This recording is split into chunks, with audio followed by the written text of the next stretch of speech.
Welcome to SSP TV 5 news channel. రాష్ట్రపతి నిలయంలో 7వ రోజు భారతీయ కళా మహోత్సవ్ సంబరాలు.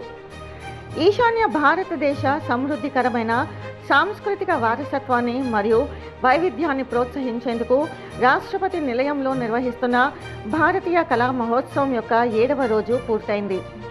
మహోత్సవం ముగియడానికి కేవలం ఒక్కరోజు మాత్రమే మిగిలినందున అక్టోబర్ 5న భారీగా ప్రజలు తరలివచ్చారు. ఆర్మీ సిబ్బంది, మీడియా సిబ్బంది మరియు వివిధ నేపథ్యాల నుండి కళా అభిమానులు, కుటుంబాలు ఈరోజు మహోత్సవ్ను సందర్శించారు. ఈ కార్యక్రమంలో ఈశాన్య రాష్ట్రాల యొక్క సాంప్రదాయ నృత్య ప్రదర్శనలు, యూత్ ఇంటరాక్టివ్ జోన్లోని పరస్పర కార్యకలాపాలు మరియు ఈశాన్య భారతదేశంలోని కళాకారుల కళా ప్రదర్శనను వీక్షించవచ్చు.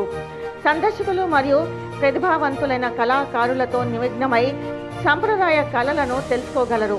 సాయంకాలం అసోం మరియు గుహటి నుంచి గాయకులు, కోయిర్ మరియు ఆర్కెస్ట్రా, త్రిపుర నుంచి ఎలిజబెత్ లైవ్ మరియు ప్రసిద్ధ అష్టలక్ష్మి రంగోలీ ప్రదర్శనలు జరిగాయి.